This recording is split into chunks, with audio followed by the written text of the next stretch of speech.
مختلف انداز میں ڈھال کر لوگوں کے سامنے فخریہ پیش ہوتے ہیں۔ اللہ تعالیٰ ارشاد فرماتا ہے انسان کبھی اپنی تخلیق پہ غور کیا ہے؟ آیت نمبر 26 ہے سورہ ہجر، پارہ نمبر 14 اللہ تعالیٰ ارشاد فرماتا ہے وَلَقَدْ خَلَقْنَا الْإِنسَانَ مِنْ صَلْصَالٍ مِنْ حَمَإٍ مَسْنُونٍ، اے انسان ہم نے تمہیں بجتی ہوئی مٹی ایک بدبودار گارے سے بنایا ہے۔ یعنی ایک مٹی ہے، اس کو گوند کے رکھ دیا جائے، ایک عرصے بعد جب اس میں اسمیل ہو جائے پھر اس میں سے ایک پتلا بنایا جاتا ہے۔ جیسے اکثر آپ نے دیکھا ہوگا جو مٹی کے برتن بناتے ہیں وہ ایک پورے پروسیس سے مٹی کو گزارتے ہیں، پھر ایک طویل پروسیس کے بعد پھر اس کی برتن کی شیپ بنتی ہے۔ فرمایا انسان تجھے بھی تو ہم نے مٹی سے بنایا، ایک گارے سے بنایا۔ وَالْجَانَّ خَلَقْنَاهُ مِنْ قَبْلُ، اور ہم نے جنات کو تم سے پہلے بنایا من نار السموم، بغیر دھوئیں کی آگ سے۔ جنات کی تخلیق ہم سے پہلے ہے اور وہ آگ سے بنے ہیں۔ اللہ رب العزت نے ارشاد فرمایا جس وقت ہم نے آدم کی تخلیق فرمائی تو ہم نے حکم دیا، اللہ تعالیٰ ارشاد فرماتا ہے فَإِذَا سَوَّيْتُهُ وَنَفَخْتُ فِيهِ مِنْ رُوحِي، فرمایا جب میں اسے ٹھیک کروں اور اسے اپنی خاص روح کے ذریعے، اپنی رحمت کے ذریعے اس میں روح ڈالوں، فَقَعُوا لَهُ سَاجِدِينَ، فرشتوں تم سب اس کو سجدہ کرنا۔ سب نے سجدہ کیا سوائے ابلیس کے۔ اللہ رب العزت نے فرمایا تم نے کیوں ہی سجدہ کیا؟ اس نے کہا یہ تو بدبودار گارے سے بنا ہے، مٹی سے بنا ہے، میں آگ سے بنا ہوں۔ اللہ تعالیٰ فرماتا فَخْرُجْ مِنْهَا فَإِنَّكَ رَجِيمٌ، تو یہاں سے نکل جا، دفع ہو جا، تو مردود ہے۔ وہ عزازیل تھا، اب ابلیس بن گیا، اب شیطان الرجیم بن گیا، مردود شیطان بنا۔ اللہ تعالیٰ فرماتا وَإِنَّ عَلَيْكَ اللَّعْنَةَ إِلَىٰ يَوْمِ الدِّينِ، قیامت تک تجھ پر لعنت ہے۔ پتہ چلا جو نبی کا ادب نہ کرے وہ اللہ کی رحمت نہیں پا سکتا۔ اس نے پھر عرض کیا کہ یا اللہ مجھے جب لوگ اٹھائے جائیں گے اس وقت تک مہلت دے دے۔ علم اس کے پاس تھا، عبادت اس کی بڑی تھی۔ اللہ تعالیٰ نے فرمایا ٹھیک ہے، وہ چاہتا تھا کہ مجھے موت نہ آئے۔ 2 نفخے پھونکے جائیں گے، پہلا اسرافیل علیہ السلام پھونکیں گے تو سب مر جائیں گے، دوسرے میں زندہ ہوں گے۔ اس کا مقصد یہ تھا کہ مجھے موت نہ آئے۔ اللہ تعالیٰ نے فرمایا ہم تمہیں بالکل اسی انداز میں زندگی دیں گے لیکن پہلے نفخہ تک۔ جس وقت اس کو یہ مہلت مل گئی تو اس نے کہا یا اللہ مجھے میرے رب کی قسم جس کی وجہ سے آج میں اس مقام پہ پہنچا میں ان کو ضرور گمراہ کروں گا۔ اللہ رب العزت ارشاد فرماتا ہے تو ان کو گمراہ نہیں کر سکتا، جو میرے بندے ہیں ان پر تیرا کوئی وار نہیں چلے گا، اور جو تیرا ساتھ دیں گے ان کو اور تم دونوں کو جہنم میں ڈالوں گا۔ وہ جہنم کیا ہے؟ لہا سبعۃ ابواب، اللہ فرماتا اس کے 7 دروازے ہیں اور ہر ایک کا حصہ بٹا ہوا ہے۔ اور متقین کی کیا شان ہے؟ فرمایا ان المتقین فی جنات وعیون، متقین باغوں میں اور چشموں میں ہوں گے۔ ادخلوها بسلام آمنین، وہ داخل ہوں گے سلامتی اور امن کے ساتھ۔ یہ اللہ تعالیٰ نے اہل ایمان کی عظمت اور متقین کی صفات کو ذکر کر دیا۔ ناظرین اللہ رب العزت نے ان آیات بینات کے اندر واضح طور پر حضرت جناب لوط علیہ السلام کا بھی ذکر کیا، اور لوط علیہ السلام کے پاس جب فرشتے آئے تو وہ حضرت ابراہیم علیہ السلام کے پہلے مہمان بنے۔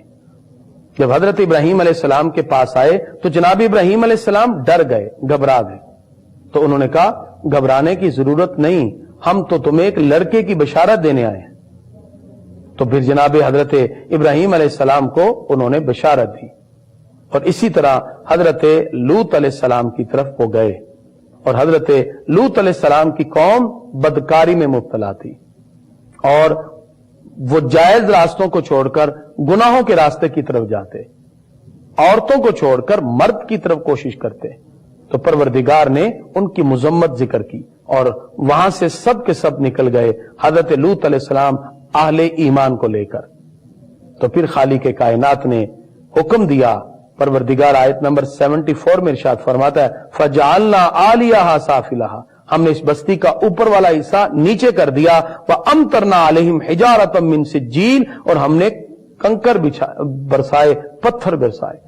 جبریل علیہ السلام نے ساری بستی کے نیچے اپنا پر ڈالا، 5 کے 5 شہر لے کر اوپر گئے اور اوپر سے نیچے گرا دیا، اور سارے کے سارے پتھر مار کے ان کو تباہ و برباد کر دیا۔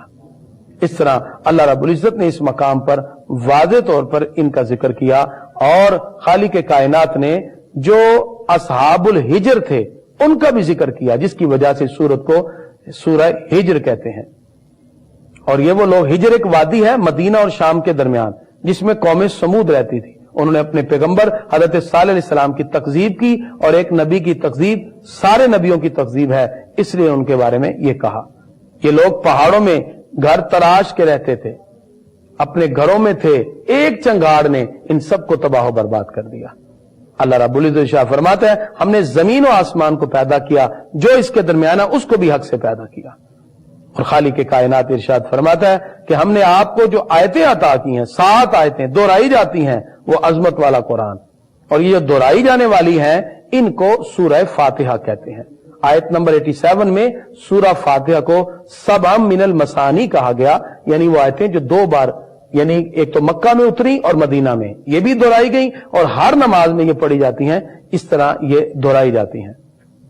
اللہ رب العزت نے یہ بھی ارشاد فرمایا الذین جعلوا القرآن عیدین، جنہوں نے اللہ کے کلام کو جدا جدا کیا، اللہ رب العزت ایسے لوگوں کو یقیناً اپنے عذاب میں مبتلا کرے گا۔ پروردگار نے اسی طرح جناب حضرت ابراہیم علیہ السلام کا ذکر کیا، اور اس کے ساتھ ساتھ سورہ ہجر کے اندر اللہ رب العزت نے اصحاب ہجر کا بھی ذکر کیا، اور پروردگار ارشاد فرماتا ہے فسبح بحمد ربک، اپنے رب کی حمد کو سراہیے، وکم من الساجدین، اور سجدے والوں میں ہو جائیے، وعبد ربک حتی یاتیک الیقین، اور اپنے رب کی عبادت کرو یہاں تک کہ تمہیں یقین کامل حاصل ہو جائے۔